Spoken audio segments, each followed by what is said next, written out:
Leroy, very excited to talk to our next guest. He is a Canes legend. He is an NFL Hall of Famer. And this week he has a new book out. From Gold Teeth to Gold Jacket, Edgerrin James joins us here on the show. Edge, thanks so much for the time, man. Really appreciate it. Congratulations on the new book. Thank you, man. I appreciate it. Anytime I get a chance to come on, I'm always excited to come on and say whatever need to be said. Nervous at all? Were you nervous? It's book release week. Was there any nerves coming out about how people are going to react to it, or were you excited that it's finally out there for the world? Nah, never nervous. It's just like a game. You prepare and you put in the work. The product is good. I never worry about anything that I put out, because I'm always going to do it the right way. How was the whole process of it? Do you know when it was first approached to today? How long was that whole process that went into it? Well, we took our time. The thing about when you're trying to do it, you don't want to be rushed.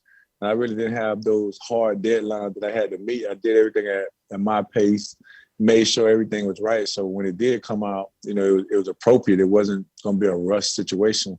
So it worked out just right. It actually, I'm interested for this reason. There's not, when you play the position of running back, I played running back. You a Hall of Famer at the position. There's not a whole lot of talking because you taking that pounding year after year after year. And for the most part, running backs just go about their business and people don't really know, the personality or the life story or something like that. So, you think people will get a better understanding of who you were, how you went about your business, and how, it was coming up through, high school, college, the NFL, and now Hall of Famer. Yeah, that's one thing I wanted to point out in the book. It's not just for me, it's for everybody else also. As you see yourself in the book, you see the situation that reminds you of yourself a lot in the book. So it starts from an early age and it goes all the way through an NFL career. And I try to make sure I point out all the things that had substance, that were important to people, that people can actually relate to, because it's not an easy route, and I think with so many people, our lives run parallel, and it could be the wrong turn here or there, and you're in a totally different situation. And in my book, you can see that for me, it was one door opening, another door opening, and another door opening, and just continuing the process of making the right decisions, but still having that laser focus on where you're trying to go and what you're trying to attain. And I think anybody can relate to that, no matter what they're trying to do. If they're trying to be a football player, they're trying to be good in business, they're trying to be a good parent, no matter what, once you lock in and you just continue to just lead the way, doing things the right way, the good things are going to happen. And myself, I'm a product of that. Just continue to keep pounding away and letting things fall in place. Talking to the great Edgerrin James. You can get his book now, From Gold Teeth to Gold Jacket, available everywhere. Go out and get it for the Canes fan out there. Edge, what's been the teaser Canes story? I know you're saving the good stuff for the book. You want people to read them, but have you had a teaser Canes story that would really get people in and say I gotta hear more? I mean, we just hit on certain things as a Hurricane. Leading up to the UCLA game, a lot of people like to talk about that game, what led, how it ended up playing itself out. We talk about things in the locker room. I talk about how I met Reggie Wayne in the locker room. It's just certain situations that stood out, and it's too many to actually put in a book. And maybe you need to do a sequel. Maybe you need to do this as a Hurricane version. Because that was some great times, and there's so much tradition and so many stories that I'm quite sure that a lot of people that's into the Miami Hurricane culture would love to know about. But this is just a glimpse of some of those things. Now, let me ask this, since you are a Cane, and in the last time I can think of running back after running back after running back just coming through to you was back when you were playing. Are you happy with the new hire, and you excited that the university is making the commitment to the whole athletic program when it seems like for so long y'all were just doing it in spite of the university's assistance? Oh yeah, man, I'm happy that we're able to play on an equal playing field. You know, it's Right. when you got these kids and they're into social media and they're into, the who's who and the things that's popping. It's hard to compete with the schools that have 200 and something $1 million facilities. You go to Miami, at the end of the day, it comes down to playing ball.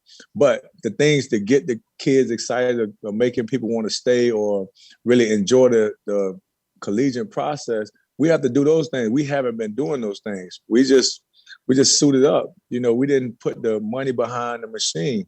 And, Miami Hurricane football, it brings another level of excitement to college football. And we need it, but you can't do it when financially people have better opportunities to go other places. You got to pay to play, and now you see the school making a conscious effort to do it. And I think we have the right person in place, and only time will tell, but it's really just common sense. You think about it, you have the best youth football programs in the nation, the best high school football programs in the nation right there in South Florida.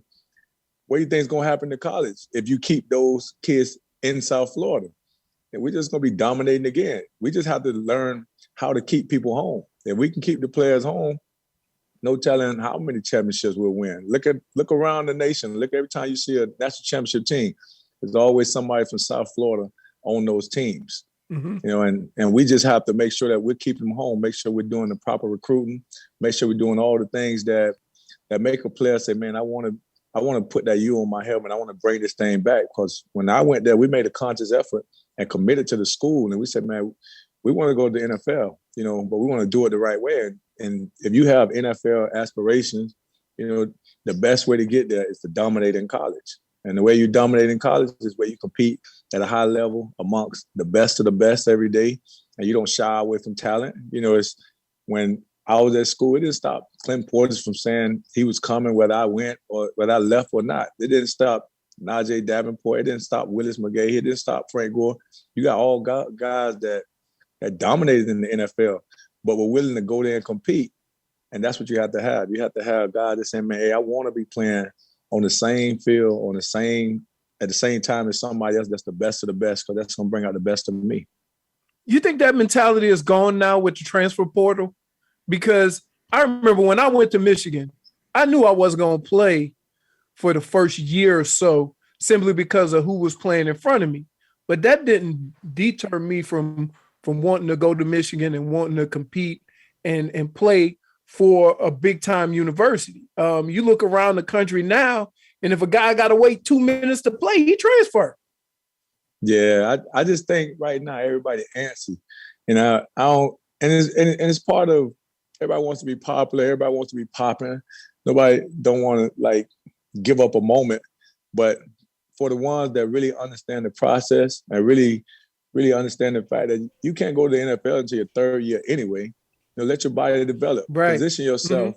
Mm-hmm. I think a lot of them they want to be popping right now. When it's like, man, look, when your time comes, it's gonna come. If you that deal, it's like if you got it, it's gonna show.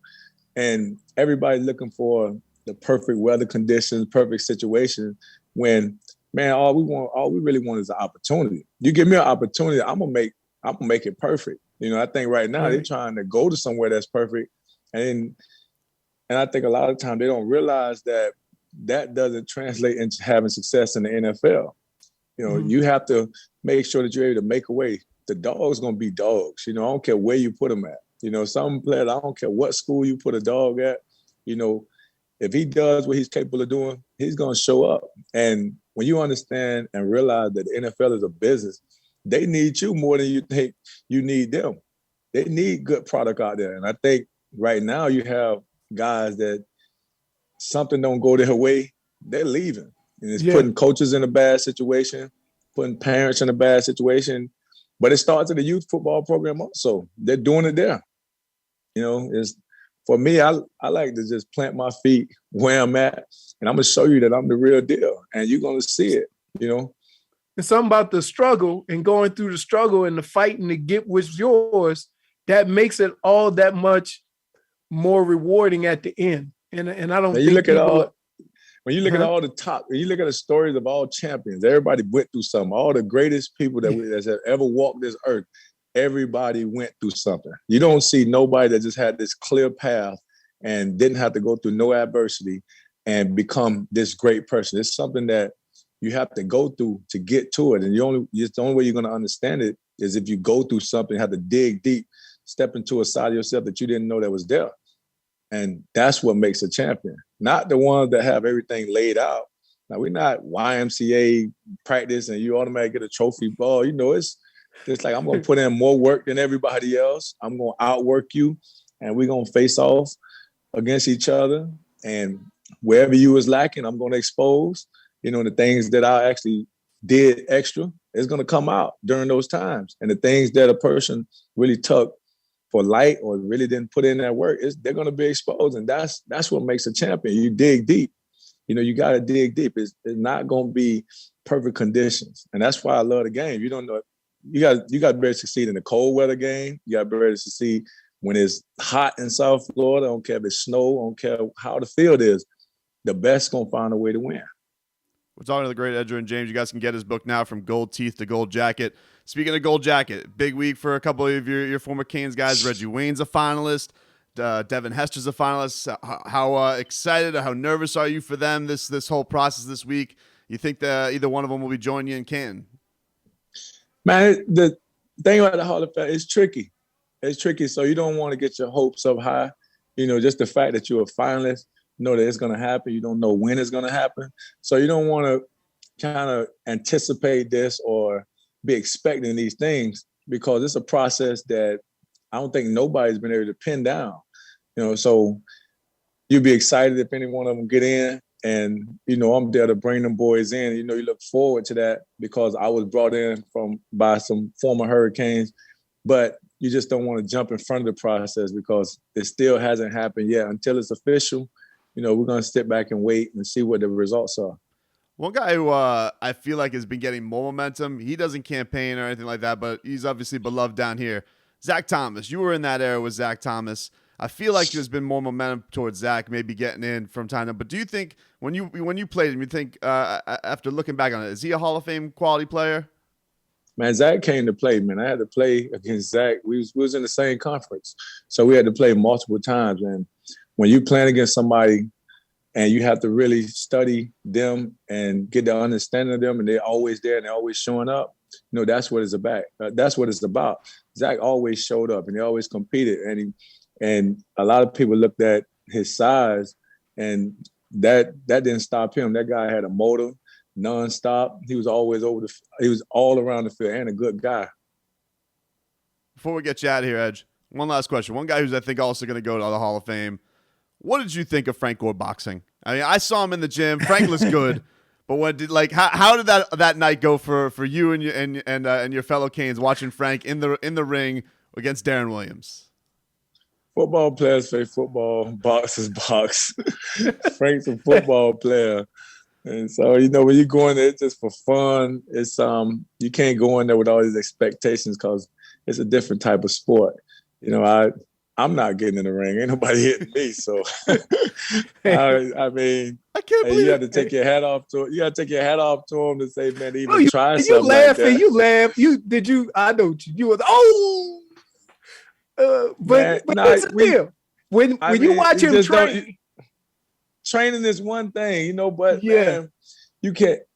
Man, I got a lot of respect for that sport, man. You know, when you see them people doing it, and this is what they do, and it means more to them. You know, and the thing about fighting, anybody can win at any time. All it takes is one good hit. You slip for like a millisecond, and somebody can catch you. So, I know me personally, you won't see me in no ring, man. I take my hat off to him for even having the courage to get out there and do something that you're not even. Like, you know, hey, pros are pro in what they do, man. I tell people all the time, the pads don't hit back. Man, I'm telling you. One, two.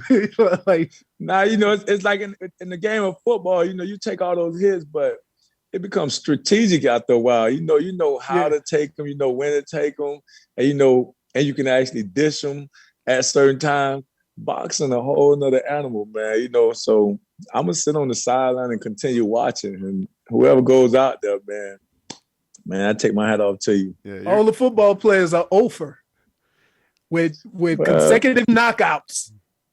Well, he didn't get knocked Okay, down. He got it's the a distance. different- He went the distance. But Chad Johnson did. Well, Chad Johnson got knocked down. He fessed the final bell. But Frank's to even get out there, but you got, man, just to get out there, that says a lot about the person, to be willing to get out there. Because I don't think too many people are willing to get out there, especially after you achieve so much success in your field.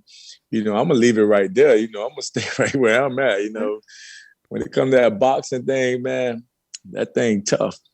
Well, you're having a lot of success. Congratulations again, Edrin James, on your new book, From Gold Teeth to Gold Jacket. Go buy his book now. A lot of great Kane stories, a lot of great stories of his life, NFL, all that great stuff. A great journey to go read about. Edrin James, thank you so much for the time.